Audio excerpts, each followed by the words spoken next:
नमस्कार, full final में आपका एक बार फिर स्वागत है। इस वक्त की बड़ी खबर से शुरुआत कर रहे हैं। ऑस्ट्रेलिया में लगातार दूसरे दिन भारतीय खिलाड़ियों पर नस्लीय टिप्पणी। इस वक्त की बड़ी खबर, सिडनी टेस्ट में मोहम्मद सिराज पर दर्शकों ने की अभद्र टिप्पणी। बाउंड्री पर फील्डिंग करते हुए सिराज को गालियां दी गई। ये इस वक्त की बड़ी खबर मैं आपको बता रहा हूं। यहां पर सिराज से अभद्रता करने वालों को मैदान से निकाला गया है। विराट कोहली ने की दोषियों पर सख्त कार्रवाई की मांग ट्वीट करके। लेकिन इस वक्त ये बड़ी खबर मैं आपको बता रहा हूं, जिस तरीके से ऑस्ट्रेलिया में लगातार दूसरे दिन ये घटना घटी है। सीधे जो शॉट्स हैं उसके स्टिल्स दिखाएं यहां पर। ऑस्ट्रेलिया में ये जो घटना घटी है, और यहां पर हैरानी वाली बात ये है कि कल भी ऐसा हुआ, उसके बाद फिर ऐसा हुआ। लेकिन ये एक क्रिकेट जिसको जेंटलमैन्स गेम कहा जाता है उसके लिए शर्मसार करने वाली घटना है। सीधे यहां पर मैं लेके चलूंगा। शिवेंद्र मेरे सहयोगी मेरे साथ जुड़ चुके हैं। शिवेंद्र, पूरी घटना के बाद अभी इस वक्त शिवेंद्र सबसे पहले पूरा इस खबर पे अपडेट बताएं, क्या क्या आ रहा है। बिल्कुल निशांत, सबसे पहली बात तो यही, जैसा आपने कहा कि क्रिकेट को शर्मसार करने वाली घटना है। अपडेट यही है कि आईसीसी ने एक जांच बिठा दी है। उसके अलावा क्रिकेट ऑस्ट्रेलिया ने न्यू साउथ वेल्स की पुलिस के साथ मिलकर एक जांच शुरू की है। और सबसे ज्यादा जो मांग आ रही है क्रिकेट के तमाम खिलाड़ियों की तरफ से, पूर्व खिलाड़ियों की तरफ से, और विराट कोहली जिनका आपने जिक्र किया कि सिर्फ स्टेडियम से उन दर्शकों को, उन उत्पाती दर्शकों को बाहर कर देना इसका इलाज नहीं है। कोई सख्त कदम उठाने होंगे, कोई कानूनी कार्रवाई करनी होगी अगर इस खेल की छवि जो जेंटलमैन्स गेम आपने भी कहा उसको बरकरार रखना है। तो ये अभी तक का अपडेट है। दो अलग अलग जांच चल रही है इस मामले में। अब जिससे जो नतीजा निकलेगा उसके बाद पता चलेगा कि क्या कार्रवाई की जाती है। आप जो बता रहे हैं यहां पर, यह हैरानी वाली खबर है। और मैं अपने दर्शकों को बताना चाहूंगा पूरा मामला क्या है। आइए जरा वेरी क्विकली हमारे दर्शक जितने भी हैं आपको मैं यहां पर लेकर चलता हूं। आइए बिग वॉल पर। उसके बाद जितात मेरे साथ हैं, उनके साथ ऑस्ट्रेलिया से जुड़े हुए हैं, उनसे हम बातचीत करेंगे। यहां पर देखें जो हमारे पास इंफॉर्मेशन, आइए जरा प्ले करें। भारतीय क्रिकेटरों को गाली दी गई, अभद्र टिप्पणी की गई। रेसिज्म अगर कहा जाए तो गलत नहीं होगा। सिडनी टेस्ट में लगातार दूसरे दिन भारतीय खिलाड़ियों पर को दी गई गाली, अभद्र टिप्पणियां की गई मोहम्मद सिराज के ऊपर, बुमराह के ऊपर। लेकिन मामले ने तूल पकड़ा तो क्रिकेट ऑस्ट्रेलिया ने माफी मांग ली है।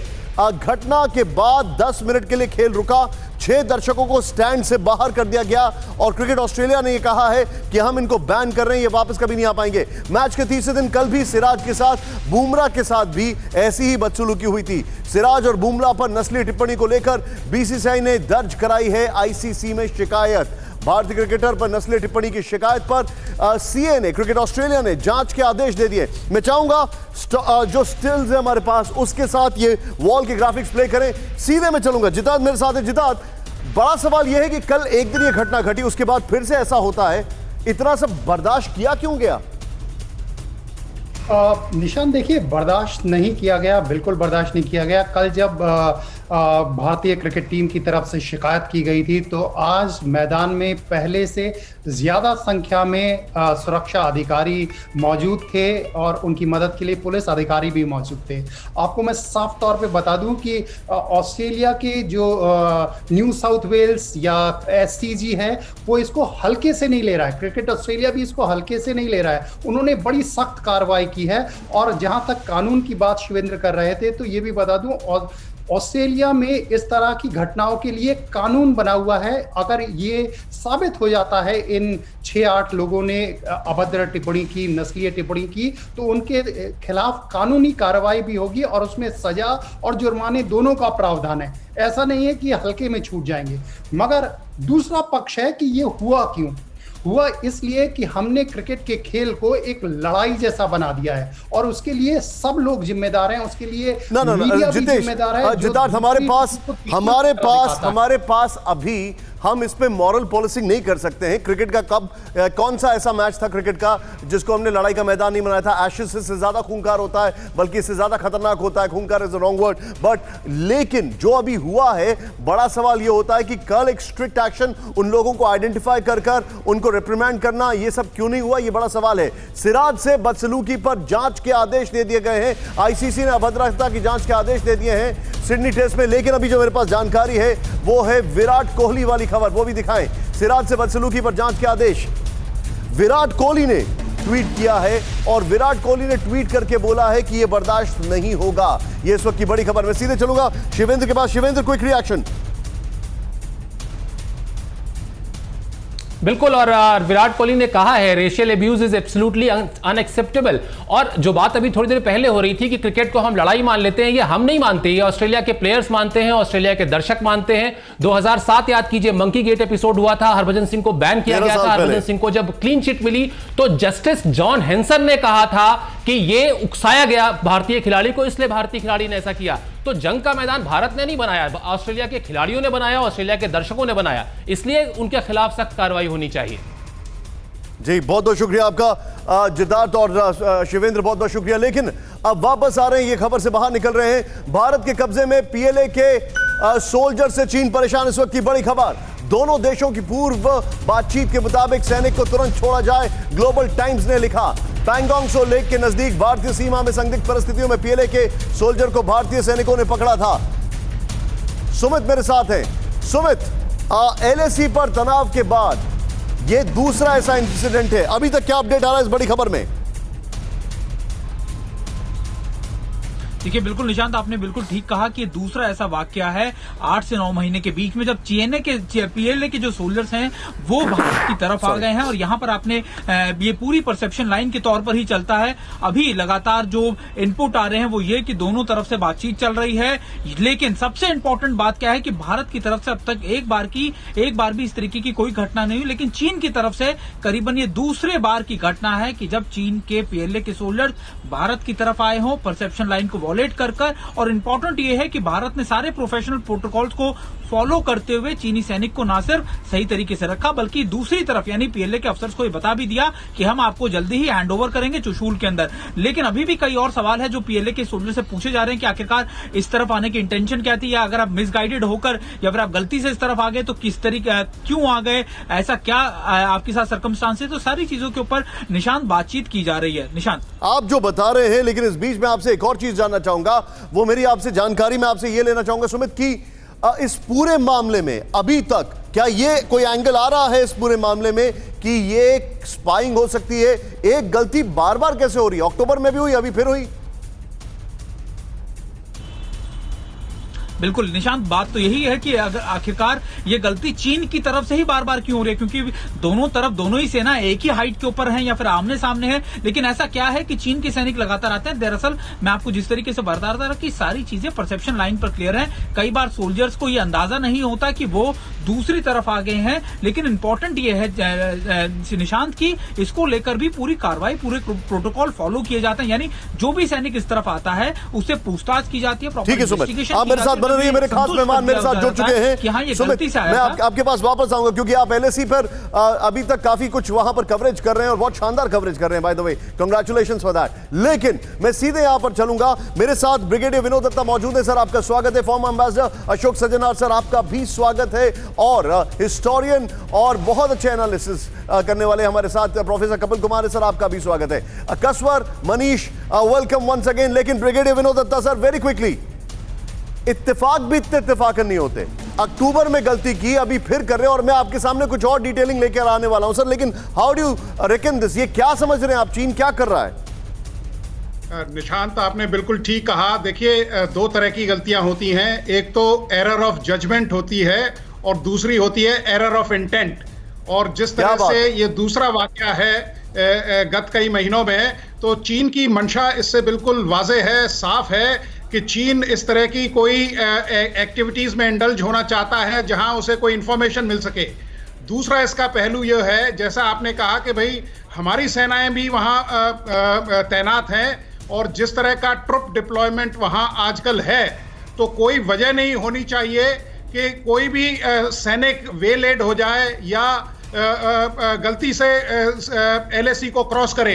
तो इसमें चीन की मंशा है, वो या तो किसी इंफॉर्मेशन के तहत वहां आया होगा या उसकी कोई इस तरह की मंशा रही होगी। मैं आपसे एक चीज डिटेल शेयर करना चाहूंगा।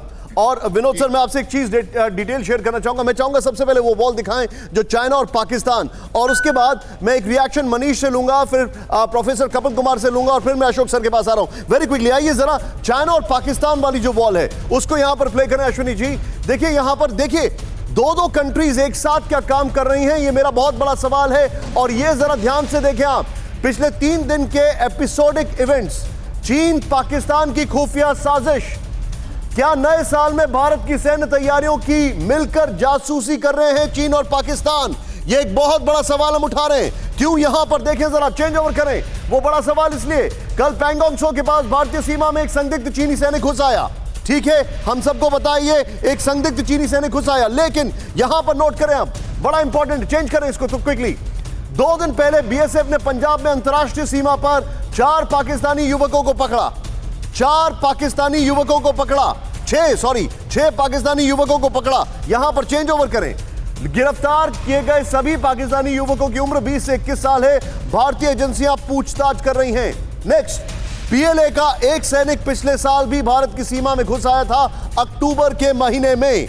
मैं सीधे चलूंगा यहां पर, मनीष झा मेरे साथ है। मनीष, मैं ये जानना चाहता हूं, बड़ा अजीब इत्तेफाक है भाई, परसों पाकिस्तान के लोग पकड़े जाते हैं और बताया जा रहा है पाकिस्तान के सोल्जर भी हो सकते हैं, कल चीनी सोल्जर आता है। ये क्या जॉइंट डिप्लॉयमेंट है भारत की जासूसी का? देखिए, इसमें कोई दो राय नहीं है कि आज की तारीख में भारत के खिलाफ चीन और पाकिस्तान की तरफ से हर मुमकिन कोशिश की जाती है, लेकिन अच्छी बात यह है कि हमारे सतर्क सैनिक लगातार उनके तमाम जो इस तरह की नापाक कोशिश है उसको नाकाम कर देते हैं। अब आप मसलन देखिए कि इस समय चीन के सैनिक जब आए तब उनको हमने पकड़ लिया, 2 महीने पहले आए थे तब भी हमने पकड़ लिया।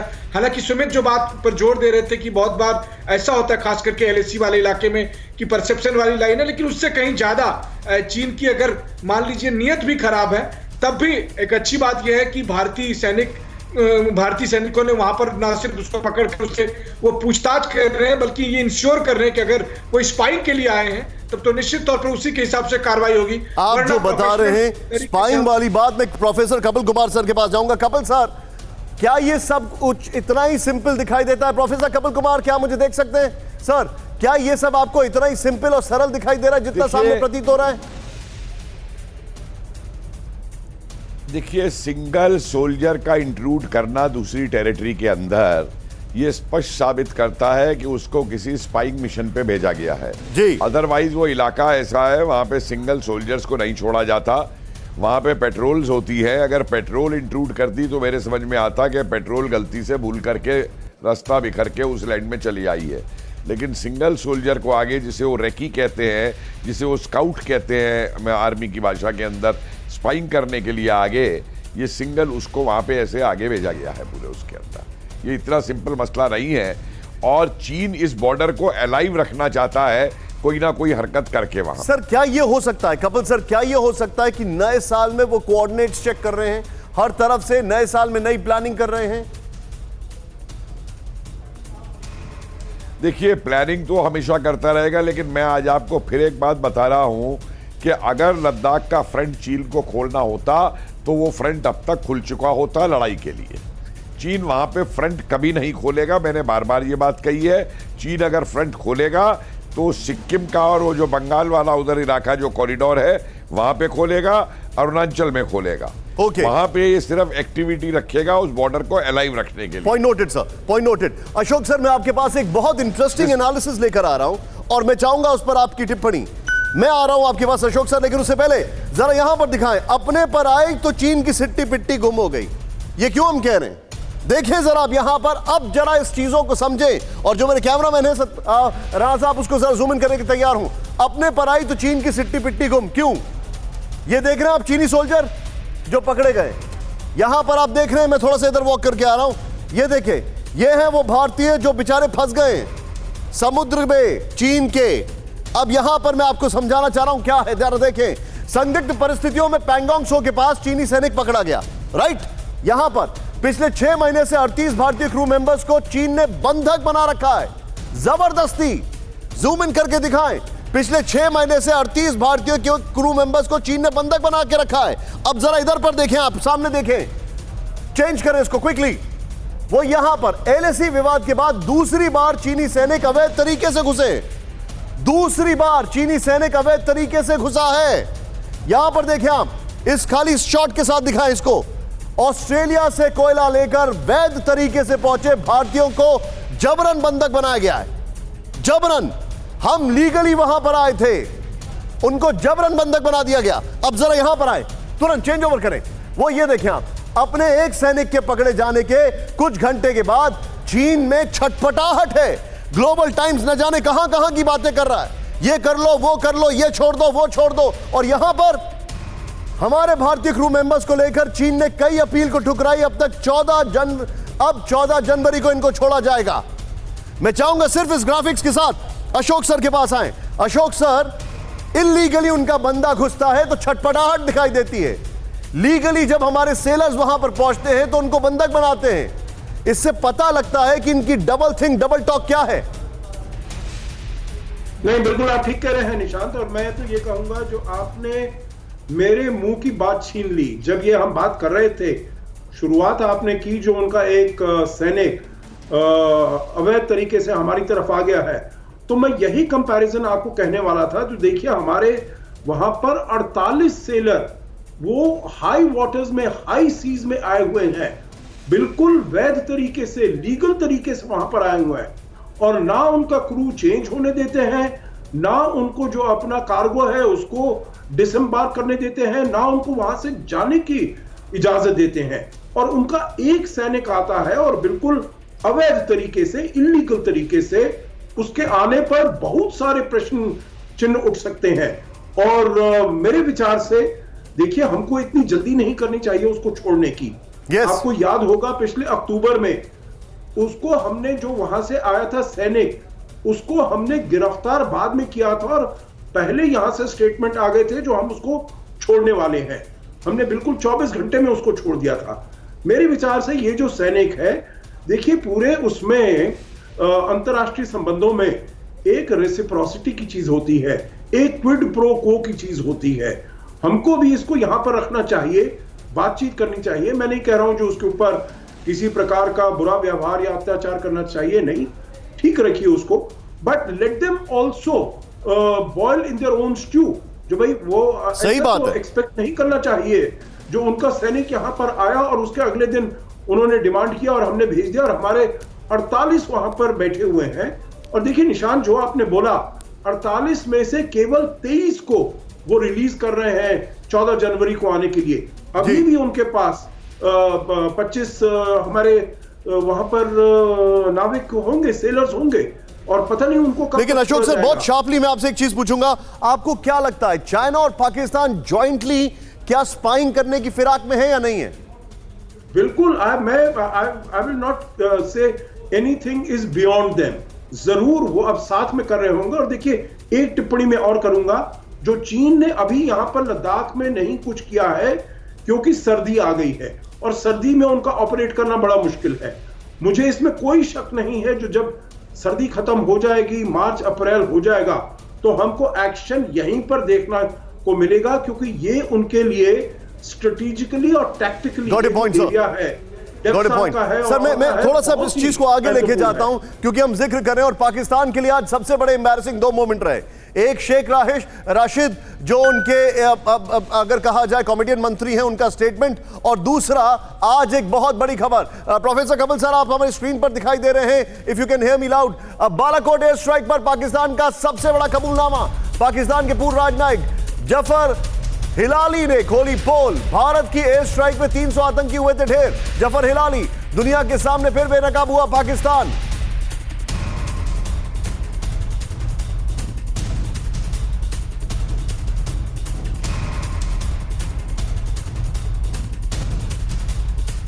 हमले के बाद भारत ने की थी एयर स्ट्राइक। इस वक्त की बड़ी खबर मैं चाहूंगा क्या कहा उन्होंने, आइए जरा एक बार सुनाते हैं इसी ब्रेकिंग के साथ उनका बयान। आवाजें बुलंद हो रही हैं। मेरे साथ कसवर जुड़ चुके हैं, मेरे सहयोगी पाकिस्तान से, बहुत ही ब्रेवली वहां से बयान देते हैं अपने। कसवर, ये बहुत बड़ा एक्सपोजे है पाकिस्तान के सामने, पाकिस्तान का। वो छुपा रहे थे, लेकिन वहां पर हर कोई चुन चुन कर ये सब स्टेटमेंट देना शुरू कर चुका है।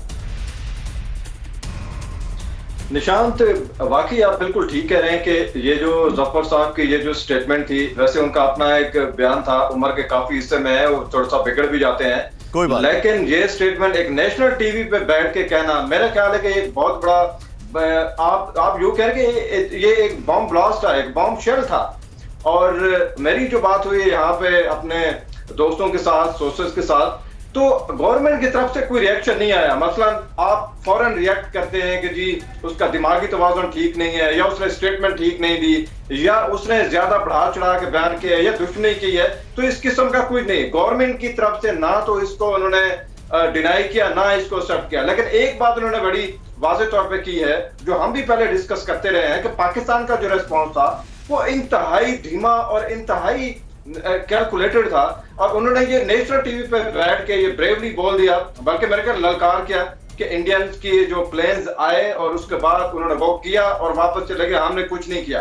तो मैं इसके ऊपर ज्यादा कमेंट नहीं कर सकता, लेकिन ये है कि जो जफर हिलारी ने बात, देखिए आप जिस पे कमेंट कर सकते हैं उस खबर पे मैं आ रहा हूं, मैं उस खबर पे मैं आ रहा हूं। विनोद सर, वेरी क्विकली, अब there is nothing much to prove, मतलब पाकिस्तान का डर और उनके जो फॉर्मर लोग हैं उनका स्टेटमेंट अपने आप में बताता है कि हम कभी भी जब चाहें जब सोचे उनको अटैक कर सकते हैं।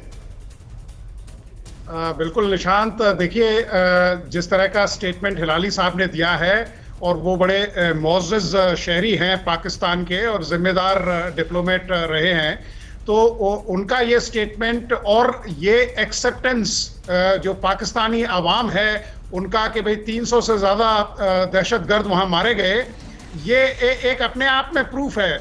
और ये पाकिस्तान को बैकफुट पे ले जाता है और ये प्रूव करता है कि भाई पाकिस्तान ने इसको एक्सेप्ट किया है।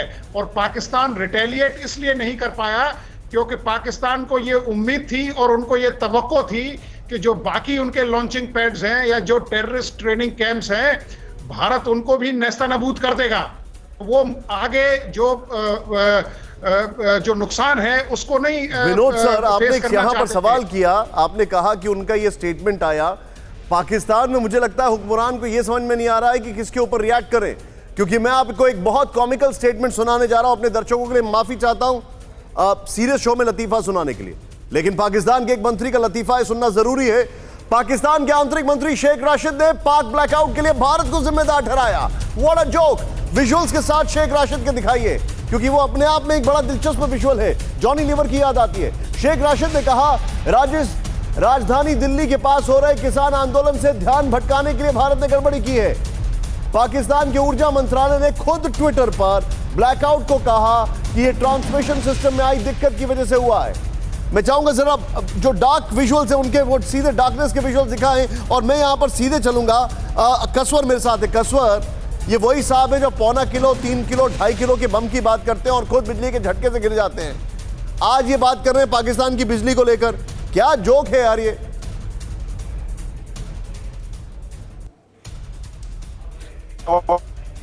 ठीक है, हमारे पास कसवर, आई एम सॉरी, आपकी आवाज मुझ तक नहीं आ पा रही। कसवर, आपकी आवाज मुझ तक नहीं आ पा रही। मनीष झा, क्विकली जरा बताइए। देखिए, राशिद साहब जो हैं वो निश्चित तौर पर पाकिस्तान के लिए और हम जैसे लोगों के लिए बहुत अच्छा एंटरटेनर है। तमाम जो सीरियस बातें होती है उसके बीच में वो ऐसी बातें करके कम से कम ह्यूमर को बनाए रखते हैं, और वही बात आज भी कर रहे हैं। एक ऐसे समय में जब पाकिस्तान के ऊर्जा मंत्री खुद ये बता रहे हैं कि उनकी ट्रांसमिशन की फेल्योर थी, और हम सब जान रहे हैं कि उनका इंफ्रास्ट्रक्चर कम से कम पावर क्षेत्र में कितना पुराना है जिसको दुरुस्त करने की जरूरत है। वहां राशिद साहब वही बात कह रहे हैं जिनका डर हमेशा इमरान खान को लगता है। और आप देखिए ना कि राशिद साहब की बात पे हवा देते हुए पाकिस्तान की फौज ने क्या किया कि जब बत्ती गुल थी तो F-16 उड़ाया जा रहा था। इन सब के पीछे में जानबूझकर एक मोटिव है। मोटिव यह है कि पाकिस्तान की जनता को आप लगातार गुमराह करते हैं कि भारत कभी भी आप पर हमला कर देगा, भारत से खतरा है, इसीलिए आप हम अभी कुछ भी मांगो नहीं, कुछ भी सवाल नहीं करो। मनीष, आप जो बता रहे हैं मैं इसको थोड़ा इलैबोरेट करना चाहूंगा, लेकिन उससे पहले Kapil sir, quick reaction. Pakistan की बत्ती गुल है, मुझे लगता है कि वहां के जो नेता है उनकी भी बत्ती गुल है। देखिए, बत्ती ही गुल नहीं है उनकी, उनका इस समय सब कुछ गुल हो चुका है। उनकी इकोनॉमी गुल हो चुकी है, उनकी सो कॉल्ड डेमोक्रेसी गुल हो चुकी है, उनकी सेना को जंग लग चुका है क्योंकि वो व्यापारी बन चुके हैं, चीन के ये कर्जदार बन चुके हैं, चीन इनसे एक मनी लेंडर की तरीके से चीज़ें हासिल कर रहा है, वेस्ट में और सब जगह पे ये अपनी इज्जत खो चुके हैं। तो इन पे है क्या इस समय ये? मतलब मैं तो आज मानता हूँ कि वो जिन्ना साहब जो है वो ऊपर कहीं जन्नत या दोजख में बैठे हुए, इसके ऊपर वो कर रहे होंगे कि मैंने क्या ये पाकिस्तान गधे बेचने वालों के लिए बनाया था, मैंने क्या ये पाकिस्तान आतंकवादियों का डेरा बनाने के लिए बनाया था? मैंने क्या ये पाकिस्तान बलूचियों को कत्ल करने के लिए बनवाया था? मैंने क्या ये पाकिस्तान दुनिया के आगे कटोरा लेके घूमने के लिए बनवाया था? आज वो अफसोस कर रहे होंगे इस बात के ऊपर कि या अल्लाह, मैंने तेरे नाम के लेकर के ये क्या गदर कर दिया जो मैंने पाकिस्तान बनवा दिया। आप जो बता रहे हैं सर एकदम ठीक बता रहे हैं, और मैं अपने दर्शकों को बताना चाहूंगा पाकिस्तान में जो बत्ती गुल हुई है उसका सच क्या है। आइए जरा दिखाएं, फिर एक बार फिर से कसवर से बातचीत करने की कोशिश करेंगे। कसवर मेरे सहयोगी, देखें जरा यहां पर, प्ले करें। पाकिस्तान के कई शहरों में अभी इस वक्त हम जब बात कर रहे हैं आपसे, तो यहां पर देखें कराची, इस्लामाबाद, लाहौर, पेशावर, रावलपिंडी, इन शहरों समेत 8 शहरों में टोटल ब्लैकआउट है। यह पाकिस्तान का हाल है अभी right now. This is where Pakistan is. Next play करें यहां पर, वो इंपॉर्टेंट चीज मैं आपको दिखाऊं। Pakistani national transmission and dispatch company का सिस्टम पूरी तरह से फेल हो चुका है, लेकिन मुझे ऐसा लगता है कि उन्होंने डिस्पैच करना शुरू कर दिया है वहां के मंत्रियों को, शेख नाशिद जैसे को, जो कि इसको कवर अप करें, नेक्स्ट चेंज ओवर करें। वो यहां पर इंपॉर्टेंट है। एनटीडीसी की ट्रिपिंग के कारण पूरे पाकिस्तान में ब्लैकआउट। मॉडर्न वर्ल्ड में यह हमने कहीं पर होते नहीं देखा, but this is Pakistan. Next change over करें यहां पर, वो ये है पावर ट्रांसमिशन सिस्टम की फ्रीक्वेंसी में अचानक गिरावट से पूरा पाकिस्तान अंधेरे में डूब गया है। पूरा पाकिस्तान अंधेरे में डूब गया है। मियां, आप वहां पर जितने भी लोग हैं, इमरान खान, उन सब के ऊपर मजाक बन रहे हैं। कसवर मेरे साथ नहीं है, लेकिन इस बीच पाकिस्तान की बत्ती गुल करने की एक और खबर। अब भारत में ही बनेंगे फाइटर जेट राफेल। बड़ी खबर, राफेल फाइटर जेट 70% तक भारत में बनेगा। पैंथर हेलीकॉप्टर का भी भारत में होगा निर्माण, ये बड़ी खबर। पैंथर यूटिलिटी हेलीकॉप्टर 100% भारत में होगा असेंबल। बड़ी खबर, ब्रेक करें। ये इस वक्त की बड़ी खबर मैं आपको बता रहा हूं, भारत में राफेल बनेंगे। सुमित मेरे साथ है। सुमित, इस खबर पर और क्या क्या अपडेट है, बहुत क्विकली जानकारी दीजिए। बड़ी इंटरेस्टिंग खबर आ रही है। देखिए, निश्चित तौर पर आपको याद होगा निशांत की इस पूरे एग्रीमेंट में ये बात साफ तौर पर कही गई थी कि राफेल की जो ना सिर्फ हम विमान खरीदेंगे बल्कि ट्रांसफर ऑफ टेक्नोलॉजी और उसकी असेंबलिंग के कई चीजें भारत में होंगी। और ये डसॉल्ट ने ये एश्योरेंस दिया था, ये एग्रीमेंट में है। और अभी इंपॉर्टेंट इसलिए है क्योंकि अगर भारत में ये भारत विमान खरीदता है तो ना सिर्फ हमारी रक्षा, हमारी एयरफोर्स को शक्ति मिलेगी, बल्कि मेक इन इंडिया या फिर हमारे डिफेंस सेक्टर को किस तरीके से इससे बूस्ट किया जा सकता है, ये उसी का प्रमाण है। और आने वाले वक्त में मैं आपको बता दूं, ना सिर्फ ये बल्कि और कई चीजें लगातार जिस एग्रीमेंट हम करते जा रहे हैं उन एग्रीमेंट्स में स्पेसिफिक तौर पर मेंशन है कि आप भारत में ही अपने जो सेंटर्स हैं या फिर अपने प्रोडक्शन यूनिट्स हैं वो लगाएंगे, जहां पर असेंबलिंग या दूसरे प्रोडक्ट को बनाया जाएगा। लेकिन इससे एक और चीज साफ होती है जो आप बता रहे हैं सुमित, मैं सीधे चलूंगा यहां पर, और ये बहुत बड़ी बात है मनीष। इसका मतलब यह है कि फ्रांस ट्रस्ट कर रहा है भारत के ऊपर अलायंस, क्योंकि न सिर्फ भारत खुद के लिए बनाएगा बल्कि it can become an export hub also for France. ये बहुत बड़ी बात है। वो मेक इन इंडिया को लेकर बड़ा विश्वास दिखा रहे हैं।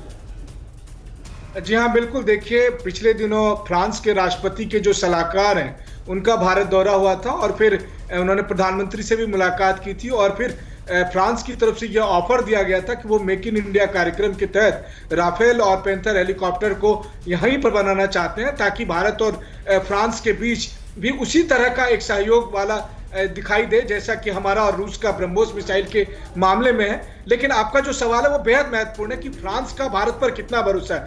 आपको याद होगा कि जब परमाणु परीक्षण 1998 में हुआ था, उसे लेकर प्रधानमंत्री मोदी कई बार अपनी जो कोर ऑफिसर्स की मीटिंग है उसमें कह चुके हैं कि फ्रांस हर मुश्किल के समय में भारत का साथ रहा है। जब परमाणु परीक्षण हुआ था तब, जब पूरी दुनिया ने भारत का साथ देना छोड़ दिया था तब, और राफेल के मामले में भी देखिए डील होने के बाद ना कि समय पर, बल्कि उन्होंने अभी मैक्रोन ने कुछ दिन पहले ही स्टेटमेंट दिया है कि वो चाइना के खिलाफ भारत के साथ हैं। मैं इस खबर पर आगे बढ़ रहा हूं, अपने दर्शकों को दिखा रहा हूं। उसके बाद अशोक सर, एक बड़ी इंटरेस्टिंग न्यूज मेरे पास आ रही है और मैं आपसे इस पे टेक जरूर लेना चाहूंगा। यहां पर तुरंत प्ले करें। वो हमारे पास made in India Rafale fighter jet और पैंथर हेलीकॉप्टर पर फ्रांस का भारत को बड़ा ऑफर है। ये बड़ी खबर, राफेल फाइटर जेट की असेंबली लाइन का 70% तक भारत में शिफ्ट हो सकता है।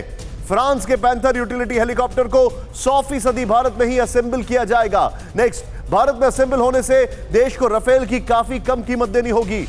परसों ही फ्रांस के राष्ट्रपति मैक्रोन ने चीन के खिलाफ भारत का खुलकर समर्थन दिया था, साथ दिया था। लेकिन इस खबर के बाद एक बड़ी खबर मैं आपको बता रहा हूं, जरा ध्यान से देखें। इसके अलग अलग डायमेंशन से WHO की टीम को अपने यहां आने की चीन ने मंजूरी दे दी है। बड़ी खबर, कुछ दिनों पहले ही चीन ने डब्ल्यूएचओ की टीम को वीजा देने में की थी आनाकानी। चीन और डब्ल्यूएचओ के अधिकारियों के बीच 4 बार वीडियो कॉन्फ्रेंसिंग के बाद जांच में सहमति बनी है। सिर्फ ब्रेकिंग ले, डब्ल्यूएचओ की टीम के साथ चीनी विशेषज्ञ भी जांच के लिए वुहान जाएंगे। चीनी समाचार एजेंसी ने कहा है पिछले साल अगस्त में डब्ल्यूएचओ की टीम को बीजिंग के अलावा कहीं और जाने नहीं दिया गया था। मनीष झा मेरे साथ है। मनीष, ये एक नया डेवलपमेंट आ रहा है, इस पर क्या क्या इनपुट है, तुरंत बताएं।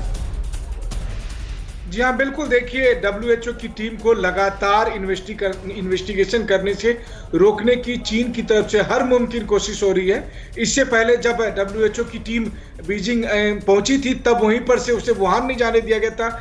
इस बार जब डब्ल्यूएचओ की टीम को वहां पहुंचना था, वुहान जाना था, जिसके लिए चीन ने नेगोशिएशन के बाद सहमति जताई थी, उसके बाद भी डब्ल्यूएचओ की टीम को वुहान पहुंचने से रोकने की अभी भी लगातार कोशिश जारी है। मकसद यह है कि किसी भी तरह से वुहान में इन्वेस्टिगेशन ना हो जाए। हालांकि 1 साल बीत जाने के बाद कितना कुछ डब्ल्यूएचओ को मिलेगा पता नहीं, लेकिन कई बार यह भी लगता है कि ये सब कुछ डब्ल्यूएचओ और चीन के बीच जो आपसी रजामंदी है उसकी वजह से देखने को मिल रहा है। वरना एक वैश्विक संगठन में अगर इन्वेस्टिगेशन नहीं कर पा रही है तो डब्ल्यूएचओ। अब मैं आपको इसके पीछे का एक फैक्ट बता रहा हूं मनीष, और मैं इसको कोरिलेट कर रहा हूं, हमारे दर्शक इसको जरा ध्यान से देखें और फिर मैं अशोक सर के पास आऊंगा। देखें, समझे और जाने डब्ल्यूएचओ को चीन ने क्यों अलाउ कर दिया है। अब यह मैं आपको बता रहा हूं। सबूत मिटाने के बाद डब्ल्यूएचओ को वेलकम। चीन ने डब्ल्यूएचओ की टीम को जांच के लिए अपने देश में आने की अनुमति दे दी है, नंबर 1। लेकिन वुहान की वायरोलॉजी लैब से डेटा गायब होने के बाद चीन की इस अनुमति पर कई सवाल उठ गए हैं। ग्लोबल टाइम्स ने कहा 4 बार दोनों ओर के अधिकारियों की वीडियो कॉन्फ्रेंसिंग के बाद सहमति बनी। पिछले हफ्ते ही डब्ल्यूएचओ ने आरोप लगाया था कि चीन के अधिकारी उनकी टीम को नहीं आने दे रहे। चेंज करें इस बार। चीन के विशेषज्ञ डब्ल्यूएचओ के अधिकारियों के साथ जांच के लिए वुहान जाएंगे, चीनी समाचार एजेंसी ने कहा। यहां पर 2 पॉइंटर्स में और ऐड करना चाहूंगा, वो ये है, और मैं सीधे अशोक सर के पास जाऊंगा। अशोक सर, मेरे पास जो इंफॉर्मेशन है वो इंफॉर्मेशन ये कहती है कि वुहान की जो लैब से 300 जो अलग अलग डेटा थे वो डिलीट होने के बाद डब्ल्यूएचओ को वेलकम किया जा रहा है। इट मींस सबूत मिटा दिए गए हैं, अब यू आर वेलकम। जी, मेरे विचार से बिल्कुल यही है। देखिए, पिछले इसी सप्ताह के शुरू में जब उन्होंने कहा था हमने वीजा नहीं दिए हैं, देखिए 1 साल हो गया है, उनके पास बहुत समय रहा है। उन्होंने जो वेट मार्केट था वुहान में, जहां से ये सब कोरोना वायरस निकला था, बैट्स के ऊपर निकला था, उस सब को उसने उसी समय बंद कर दिया था। जो वायरोलॉजी लैब्स थी वुहान में, उसको बंद कर दिया था काफी समय के लिए। और वहां का जो डेटा है, वहां जो भी एविडेंस रहा होगा, मेरे विचार से निशांत, उन्होंने एकदम उसको खत्म कर दिया होगा।